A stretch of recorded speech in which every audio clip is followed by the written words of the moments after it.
Make America great again ఈ నినాదము Trump తన ఎన్నికల ప్రచారంలో విరివిగా వాడారు అండ్ అది అమెరికన్ ప్రజల్లో ఎక్కువగా నాటుకుపోయింది. సో మెగా MAGA ఈ అంశం చుట్టూతానే ఇప్పుడు మళ్ళీ వివాదాలు నడుస్తూ ఉన్నాయి. ఇది మేక్ అమెరికా గ్రేట్ అగైన్ అనే నినాదం కాస్త రేసిజం వైపు అడుగులు వేస్తోందా అని కూడా అనిపిస్తోంది. యాక్చువల్లీ H1B వీసాలకు సంబంధించి జరుగుతున్న చర్చ గురించి ఒకసారి చెప్తారా? ఈవెన్ ఎలాన్ మస్క్ కానివ్వండి, ఈవెన్ బర్నీ శాండర్స్ ఇప్పుడు ఈ అంశం గురించి మాట్లాడుతూ ఉన్నారు అండ్ రకరకాల చర్చలు జరుగుతూ ఉన్నాయి. ఓవైపు ట్రంప్ ఏమో H1Bకి నేను వ్యతిరేకం కాదు అంటున్నారు. సో ఏంటి సార్ ఇప్పుడు మన భారతీయ సంతతికి చెందినటువంటి వాళ్ళు మన వాళ్ళు అక్కడ పోయి ఉన్న H1B కోసం ఎదురు చూస్తున్న చాలా మంది ఉంటారు. యాక్చువల్లీ కొంత భారతీయులకి ఒక సందేశాత్మక దృక్పథంతో ఒక మెసేజ్ ఇచ్చే విధంగా నేషనల్ రౌండప్లో దీని గురించి మనం మాట్లాడాం. మేము సురేష్ కొచాట్ల గారు చాలా ఎక్స్ప్లెయిన్ చేశారు. బట్ యుఎస్ పొలిటికల్ గా అక్కడ జరుగుతున్న డెవలప్మెంట్స్ గురించి మీ విశ్లేషణ ఇస్తారా? డొనాల్డ్ ట్రంప్ గతసారి ప్రెసిడెంట్ గా ఉన్నప్పుడు H1B వీసాని అపోజ్ చేశాడు. ఇక్కడ జాబ్స్ అన్ని కూడా వైట్ అమెరికన్స్ కే రావాలి, మీరు కనుక మీ జాబ్స్ ని అవుట్ సోర్స్ చేస్తే మీకు ట్యాక్స్లు వేస్తాను అది ఇదని చెప్పి వాళ్ళ కంపెనీలు కూడా బెదిరించాడు. ఎందుకంటే H1B వీసాని వాడుకునేటువంటి కంపెనీలు majority technology companies. Technology knowledge ఉన్నది భారతదేశం నుంచే మనం వెళ్ళగలుగుతాం, ఇక్కడి నుంచే వెళ్తారు. IITs నుంచి కావచ్చు, మన NITs నుంచి కావచ్చు, మన ఇంజనీరింగ్ కాలేజెస్, మన టెక్నాలజీకి సంబంధించిన IISc కావచ్చు, ఇటువంటి పెద్ద పెద్ద ప్రీమియర్ ఇన్స్టిట్యూషన్స్ మన దగ్గర ఏవైతే ఉన్నాయో అక్కడి నుంచే వెళ్తుంటారు. వాళ్ళందరికీ కూడా H1B 75% H1B వీసాలు భారతీయులకే వెళ్తాయి. కాబట్టి గతంలో డొనాల్డ్ ట్రంప్ దాన్ని అపోజ్ చేశాడు. కానీ ఈసారి సిచ్యువేషన్ వేరేగా ఉంది. ఎలాన్ మస్క్ అతని సైడ్ ఉన్నాడు. ఎలాన్ మస్క్ అతన్ని బాగా ఎక్స్ప్లెయిన్ చేశాడు డొనాల్డ్ ట్రంప్ కి. మనకు H1B వీసా ఎందుకు తీసుకోవాలంటే మన దగ్గర అటువంటి టాలెంట్ లేదు అన్నాడు. అది సత్యం. ఎందుకంటే అక్కడ నిజంగా హైయర్ ఎడ్యుకేషన్ లో వెళ్ళేటువంటి అమెరికన్స్ చాలా తక్కువ సంఖ్యలో ఉన్నారు. వాళ్ళకి కావాల్సినంత సంఖ్య అక్కడ లేదు వాళ్ళకి. కాబట్టి వాళ్ళు ఇంకే దేశం మీద డిపెండ్ అవ్వాలి? చైనా మీద డిపెండ్ అయ్యారు. చైనా వాళ్ళు చాలా మంది వెళ్ళారు అక్కడ. కానీ చైనీస్ ఏంటంటే ఎక్కడ వెళ్ళినా వాళ్ళు చైనీస్ కమ్యూనిస్ట్ పార్టీ ఏజెంట్స్ గా పనిచేస్తారు. సీక్రెట్లన్నీ వాళ్ళు దొంగతనం చేసి చైనాకు పాస్ ఆన్ చేశారు. కానీ అలా కాకుండా తల దించుకొని ఒళ్ళు అలవకుండా పనిచేసేటువంటి వాడు భారతీయులే. అందుకని భారతీయులకు H1B వీసా వల్ల అమెరికా బాగుపడుతుంది. ఈ విషయం డొనాల్డ్ ట్రంప్ తెలుసు. కానీ డొనాల్డ్ ట్రంప్ ని సమర్థించినటువంటి అల్ట్రా రైట్ వింగ్ ఎవరైతే వాళ్ళు ఉన్నారో, మెగా అంటే మేక్ అమెరికా గ్రేట్ అగైన్ అంటే వాళ్ళ దృష్టిలో వైట్ అమెరికానే అమెరికా, మిగతా వాళ్ళు అమెరికన్ కాదు. అందుకనే భారతీయుల మీద, ఎస్పెషల్లీ హిందువుల మీద వాళ్ళు దాడులు చేయడం మొదలెట్టారు. అంటే ఫిజికల్ గా కాదు, సోషల్ మీడియాలో అబ్యూజెస్, హిందూ మేసియా, దాని హిందూ ఫోబియా అంటారు, హిందూ మేసియా అంటాం. తర్వాత ఇటువంటి రేషియల్ అటాక్స్ అని కూడా మన మీద మొదలుపెట్టారు. మీరు ఐడల్ వర్షిపర్స్, మీరు పోయి అక్కడ మీ ఇళ్లలో టాయిలెట్ కూడా ఉండవు, మీరు వచ్చి ఇక్కడ ఎందుకున్నారు, మీరు వీసాలు తెచ్చుకున్నారా, మీకు వీసాలు ఎవరు ఇచ్చాడు, మీరు వెళ్ళిపోండి, ఇలా వాళ్ళని అటాక్ చేయడం మొదలుపెట్టారు. దానికి ఎలాన్ మస్క్ ఏమన్నాడంటే H1B వీసా మనకు చాలా అవసరం, లేకపోతే టాలెంట్ రాదు అని అన్నాడు.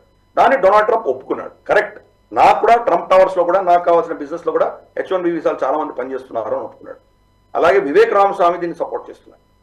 సో ఎనీవే అది వాళ్ళ అవసరం కోసం వాళ్ళు చేస్తున్నారు. నిజంగా H1B వీసాలు కనుక వాళ్ళు మానేస్తే కనుక సంతోషపడే వాళ్ళని నేను మొదటి వాడిని.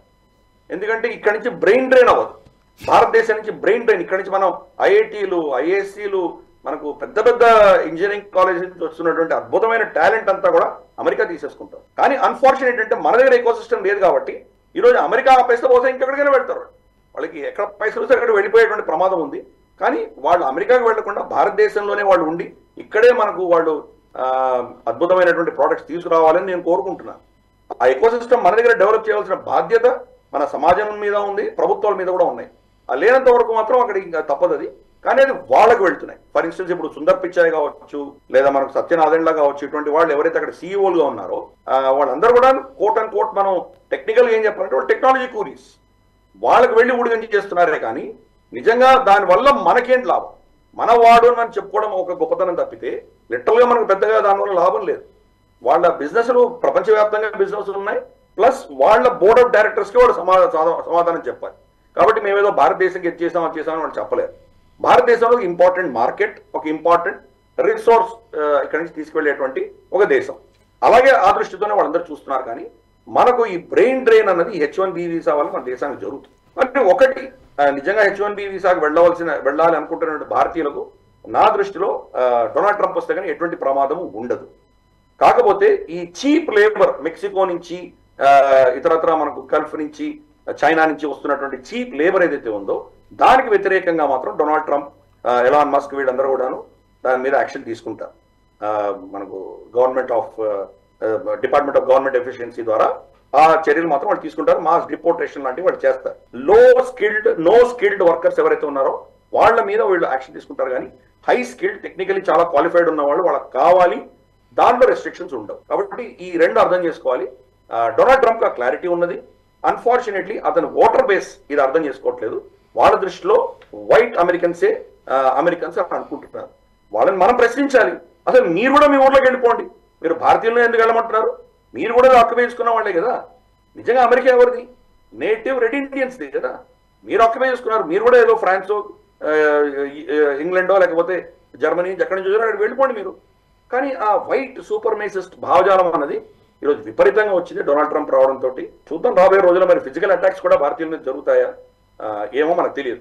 అక్కడే పుట్టి పెరిగి 2-3వ తరం ఇప్పుడు అక్కడ పుట్టి పెరిగినటువంటి వ్యక్తులు కూడా వాళ్ళు అమెరికన్స్, భారతదేశంతో సంబంధం లేదు.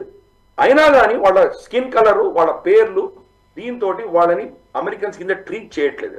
అంటే ఎంత దౌర్భాగ్యమైన పరిస్థితి. ప్రపంచంలో అది మోస్ట్ పవర్ఫుల్ డెమోక్రసీ, వాళ్ళ ఆలోచన దృక్పథం ఇది. సో అందుకని భారతీయులు భారతదేశంలో ఉంటేనే సురక్షితంగా ఉంటారు. ఎంత పెద్ద దేశం అయినా కానీ వాళ్ళు అక్కడ అన్యులే, వాళ్ళు అక్కడ ఏలియన్స్ కిందే వాళ్ళని పరిగణిస్తారు. కాబట్టి మన అమెరికాలో ఉన్నటువంటి మన సోదరులందరూ కూడా ఆలోచన చేయాలి. క్రమేపీ వాళ్ళు భారతదేశానికి వస్తే వాళ్ళకు క్షేమం, భారతదేశానికి కూడా దానివల్ల లాభం ఉంటుందని నా అభిప్రాయం. ఈ వీడియో మీకు నచ్చినట్టయితే లైక్ చేయండి, 10 మందికి షేర్ చేయండి. అలాగే కామెంట్ల రూపంలో మీ అభిప్రాయాలను మాతో పంచుకోండి. Nationalist hub group of channels ను సబ్స్క్రైబ్ చేసుకుని తెలుగునాట జాతీయవాద జర్నలిజాన్ని ప్రోత్సహించండి. ఈ వీడియో కింద ఉన్న బెల్ ఐకాన్ పై క్లిక్ చేయడం మర్చిపోవద్దు.